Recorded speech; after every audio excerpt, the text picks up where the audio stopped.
Zarathustra, the first monotheist. Many mysteries surround the ancient Iranian prophet Zarathustra, also known as Zoroaster to the Greeks.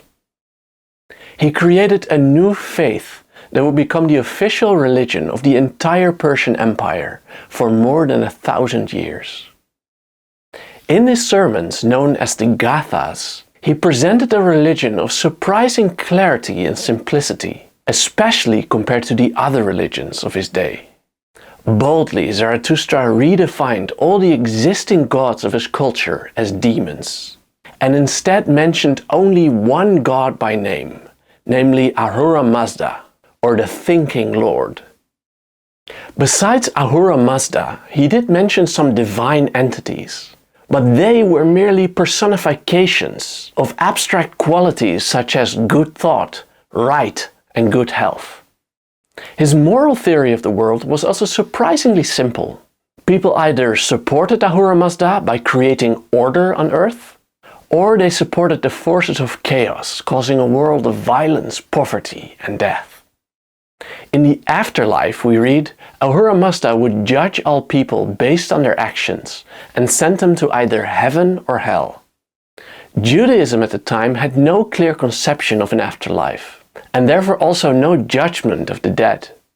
And it is now widely accepted that these Zoroastrian ideas were picked up by Judaism and also later entered the West to Christianity.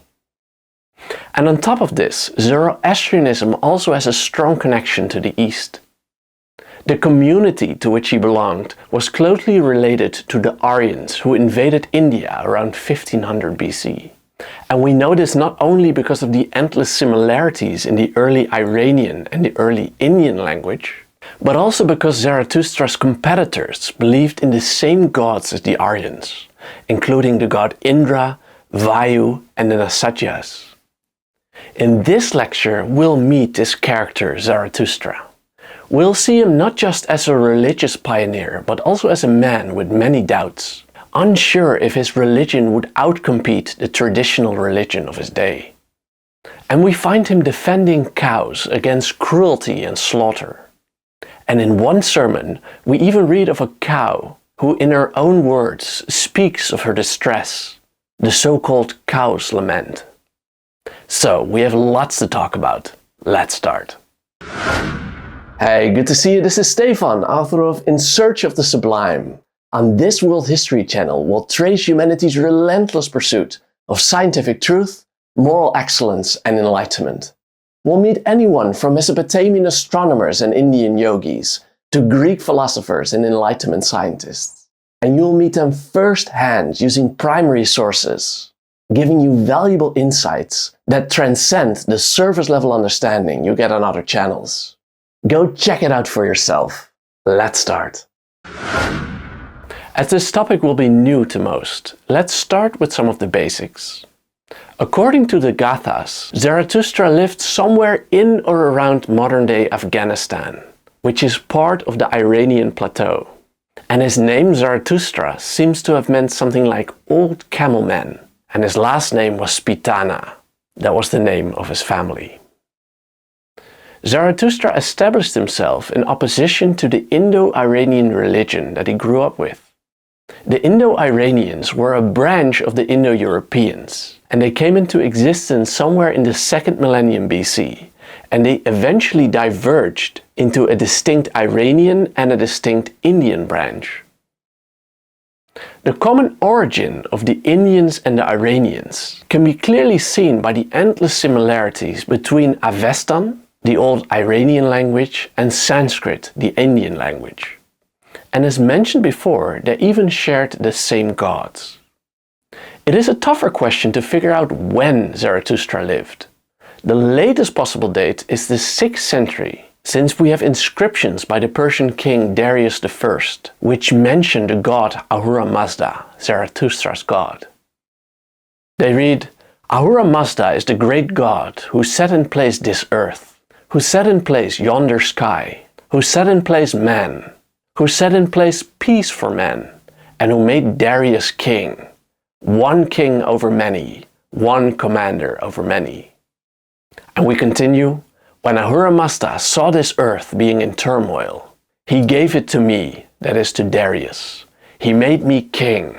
I am king.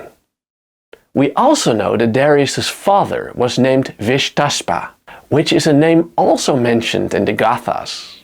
It is in fact Zarathustra's patron. And this makes it likely that Zarathustra's father was also Zoroastrian.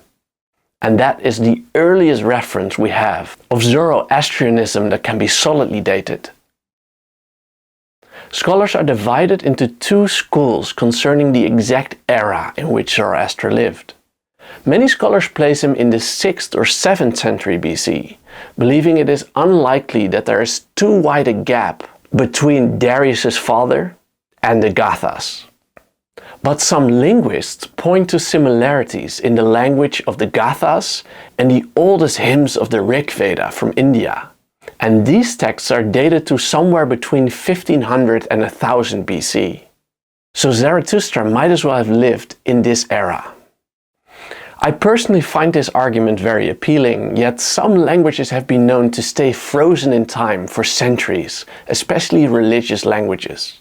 Take for instance the Latin of the Church.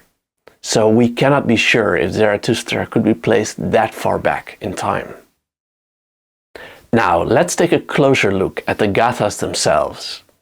The Gathas form the oldest part of a larger text known as the Yasna, and this text consists of 72 chapters. The Gathas are somewhere in the middle. They consist of chapter 28 to 34 and 42 to 53. And all of these Gathas, except for the last one, Yasna 53, are believed to have been composed by Zoroaster himself. And many scholars today find it credible that these chapters were indeed written by Zarathustra himself. Firstly, linguists have confirmed that the Gathas are indeed the oldest chapter of the Yasna, based on the language. And in these chapters, and not in other ones, Zoroaster also often refers to himself, with one exception, and that's again Yasna 53, where he is only referred to by another priest. And this Yasna 53, by the way, describes a wedding of a woman named Purisista, who is described as Zoroaster's daughter. But this might not be literal, as she is also described as being from another branch of his family, and other characters in this text are also described as Zarathustra's son, even though they clearly are not. For instance, Zarathustra's patron is named his son, which he clearly is not.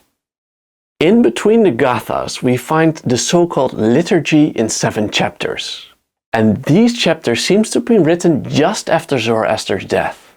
They were spoken by an unknown priest before a congregation, and they describe the creation of the earth, the waters, plants, the souls of human and animals, including the cow soul.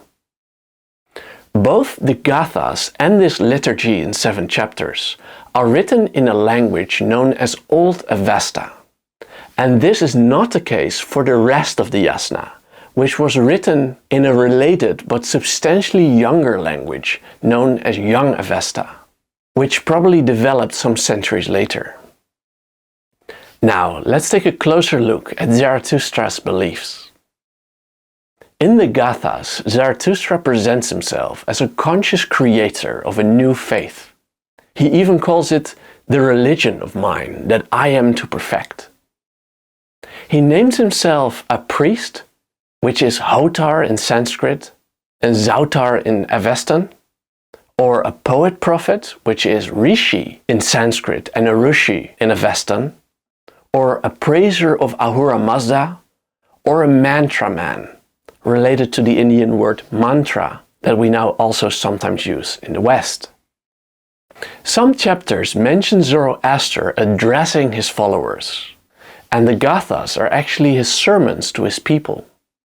In some cases he seems to speak to a small gathering, while at other times he speaks to great numbers, as we read.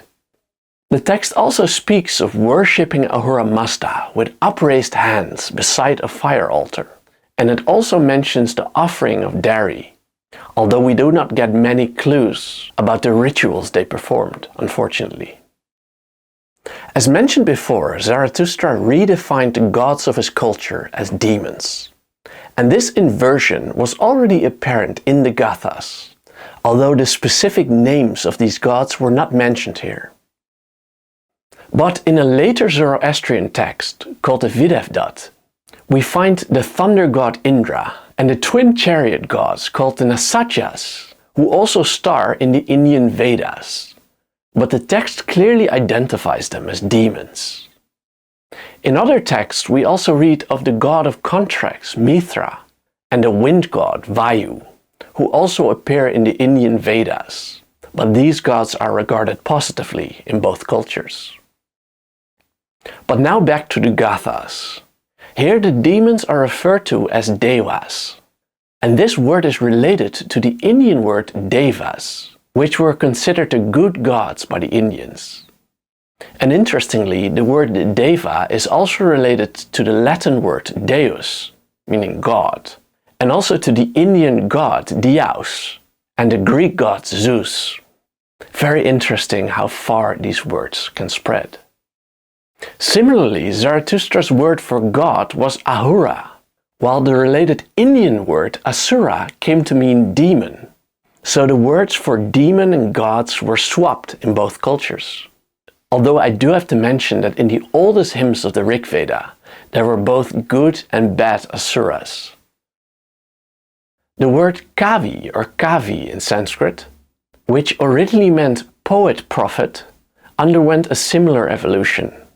Zarathustra redefined it to mean false prophet and used the word to refer to his competitor priests. In place of these Indo-Iranian gods, Zoroaster introduced one supreme god, which he named Ahura Mazda. And this translates as the Lord who places everything in his mind, or the mindful Lord. And it is believed by Zoroastrians that he created the world with his thoughts. In the Gathas, we read that this Ahura Mazda required human support to expand his dominion on earth. According to Zarathustra, humans could support him by, quote, thinking good thoughts, speaking good speech, and doing good deeds. Sometimes Ahura Mazda is addressed in plural, and in two passages Zoroaster speaks of Mazda and the Ahuras, suggesting that Ahura Mazda was the leader of a group of gods. The names of these gods are not mentioned explicitly, but they are likely a number of divine abstract entities that are frequently mentioned elsewhere in the Gathas. They include right or asha, good thought, piety, bounteous will or spenta manu, dominion, good health, and continued life. Let's describe three of these entities in more detail. Right or asha is a cosmic power that governs the universe, including even the course of the sun, but also rightful conduct in human behavior. This word, asha, became rta in Sanskrit, which came to play an important role in the Rig Veda as well. The bounteous will, or spenta manju, was contrasted with its twin brother, the hostile or negative will, or angra manju. And we read, these two wills join battle, fighting over our souls. They are the voices in our mind that attempt to convince us to do either right or wrong. We read, they are the two wills, the twins who in the beginning made themselves heard through dreaming. Those two kinds of thought, of speech, of deed, the better and the evil. And between them well-doers discriminate rightly, but ill-doers do not. And then dominion, also one of these abstract qualities. This refers to political power in the world. If dominion would be in the hands of the righteous, Zarathustra claimed, cruelty would disappear from the world. These divine entities play an interesting role in Zoroastrianism. They are at once independent entities that can communicate with each other and with Zarathustra, yet they are also qualities that a person might possess and are described that way. For instance, a person might have good thoughts or good health, etc. And although these entities had an existence on their own, They stayed abstract. They do not have, like usual gods like Indra or Zeus, fleshed out personalities with their own looks, personalities, and they were not known to perform great deeds. And this is why they aren't often regarded as gods in the traditional sense. In the 19th century, scholars went as far as to claim that Zoroaster was the first monotheist. I personally believe that there's something to this, although this does require us to discount these abstract entities as gods. But whatever the case, the clarity of this system is remarkable for its time. Curiously, after Zarathustra's death, his followers quickly reintroduced some of the elements of traditional religion that Zarathustra had wanted to stamp out. This already happened the first verse after the Gathas, namely Yasna 54.1, which immediately introduces a traditional god. It asks for the blessing of the Indo-Iranian god Ahriman, who is associated with social and marital ties. This verse is technically not part of the Gathas, but it is written in the same form as Yasna 53, the wedding ceremony that we discussed before. So it is likely that this verse with Ahriman in it was written very shortly after his death. Later Zoroastrian texts were much worse, introducing many gods, as we will review later in this lecture. Zarathustra also believed in an afterlife. He claimed that Ahura Mazda observed our behaviors throughout our lives, and after we die, he would judge us based on the morality of our actions. If the good thoughts of a soul outweigh the bad, we read, the soul would go to paradise. But otherwise, the soul will go to hell, where it will have to pay for its crimes. Already in the Gathas, we read that after death, the soul had to cross a narrow bridge or causeway, named the Arbiter's Crossing. Afterwards, Ahura Mazda decides the fate of the soul, by means of an ordeal involving fire and molten metal. We read that the righteous will dwell with Ahura Mazda in good thought, in a place of joy, whereas those found unworthy will endure darkness and woe, with only foul food to eat. We read, "Whoso comes to the righteous one, radiance is his to possess hereafter, but a long range of darkness, foul food, cries of woe by way of speech, that is the existence to which, ye wrongful, through your own actions, your morality will bring you. Their path, we read, will lead to the house of wrong." The greatest of these punishable crimes of the Kavi priests, according to Zarathustra, was their maltreatment and slaughter of cows. The cow had a special place in all Indo-European cultures. It was seen as a gift from God, as they could convert otherwise useless grass into meat, leather, milk, and butter. We read in the Gathas about the cow, "For she it is that gives us easy living. She too gives us vitality and strength. That pair esteemed of good thought. And for her with right, the mindful one will have grown the plants, that is the grasslands. He, the Lord, at the engendering of the first existence, that is creation." But the cows were also vulnerable to theft. This is reflected in a Proto-Indo-European verb, meaning to raid or steal cattle, which occurs in Celtic, Italian, and also in Sanskrit. And in Sanskrit, the word gavishti, which originally meant desire for cows, even came to mean fighting. In Yasna 29, the most memorable part of the Gathas, we hear of a cow's soul complaining to the gods about the aggression to which he was subject. The perpetrators, we read, were the priests of the false religion, the Kavi, who would drive her off and condemn her to be sacrificed. We read here that the cow and her herdsmen as well should be able to live in peace, yet they are continually attacked. Quote, "To you, Ahura Mazda, the cow's soul complains. For whom did you shape me? Who made me? Fury and force, cruelty, violence, and aggression hold me bound. I have no pastor but you, Ahura Mazda." so show yourself in good pasturing." But Ahura Mazda replied to the cow that he has made her, but he has left it to the herdsman to protect her. Zoroaster then tells us that the cow is there to provide dairy products and not meat. And he then asks for a patron to protect the cow. Ahura Mazda then replied that there is just one such person to protect her, namely Zoroaster himself. But the cow then resumed her lament, claiming that Zarathustra's protection was not sufficient as he lacked influence in the world. We read, "Yet the cow's soul laments, that I am to put up with an ineffective care, the voice of a powerless man, whom I wish was enabled with authority."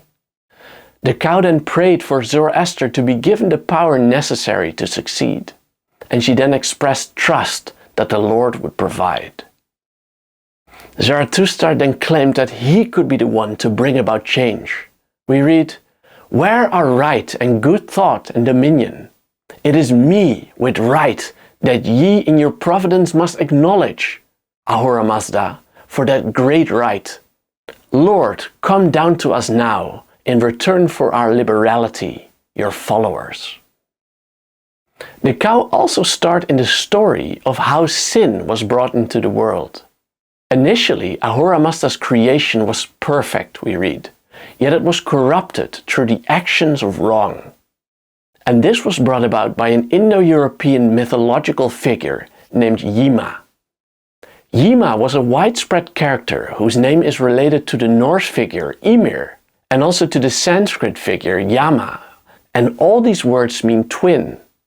According to Zarathustra, Yima instigated animal sacrifice by slaughtering a cow and then portioning out its meat for human consumption. We read, "For such offenses, Vivavant's son Yima was renowned.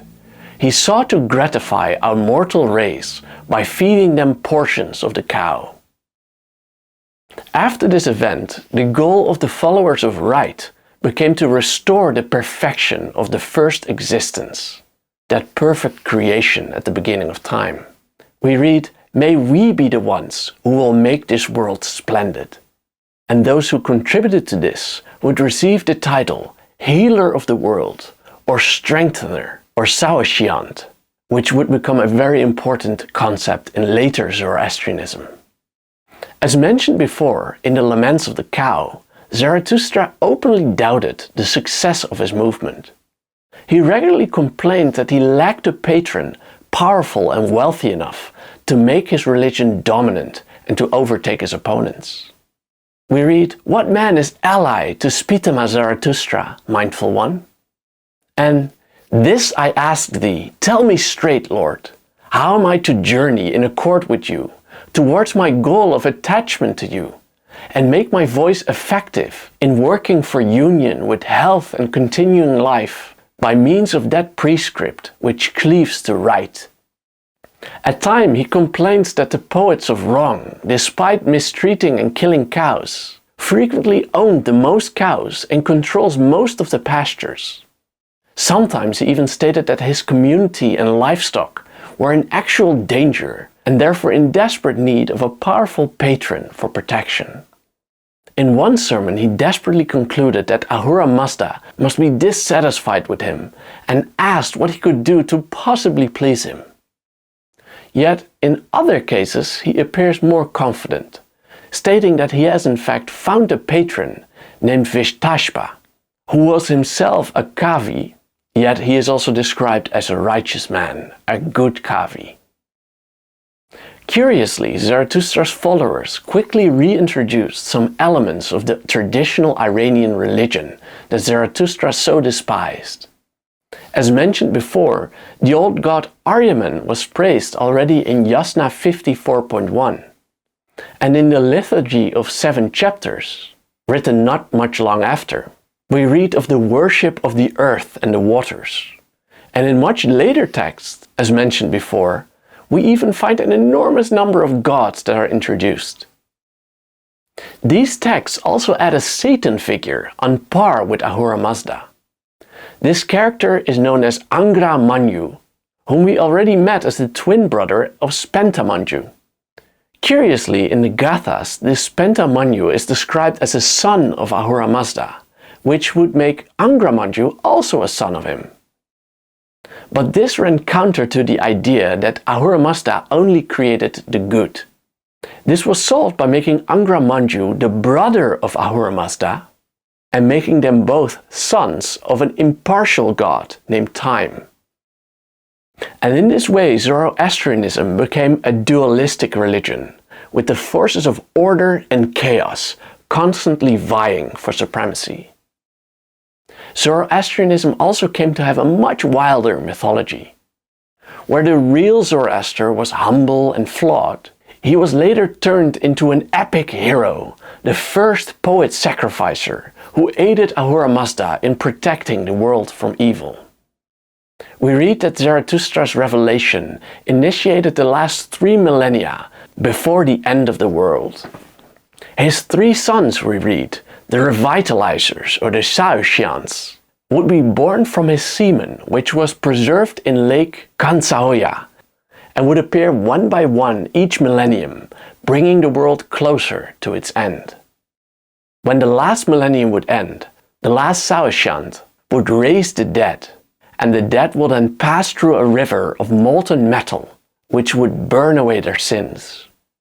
Ahura Mazda would then perform the last sacrifice, after which the world would be made permanently frasha or juicy, referring to the fertility of the soil. Interestingly, early Judaism had no concept of heaven, hell, or Satan, and it also did not contain a final judgment or a raising of the dead. And it is quite likely that the Jews picked up these ideas when they were governed by the Persian Empire. Curiously, animal sacrifice, and even the sacrifice of cattle, which was banned by Zarathustra, also returned quickly to Zoroastrianism. It is mentioned at length in later Zoroastrian texts, and it was practiced for centuries. At this point, we also have to mention an intoxicating drink made from an unknown mountain plant named Hauma in Avestan and Soma in Sanskrit. Both the Iranians and the Indians worshipped a sacred fire in which they sacrificed this drink. And the priests themselves would also drink Soma in order, so they said, to obtain supernatural powers.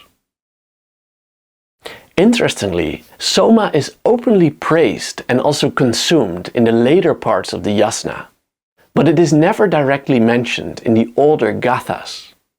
2 passages, however, from the Gathas might suggest that Zarathustra had also rejected the use of Soma, although the interpretation of these passages is not universally accepted.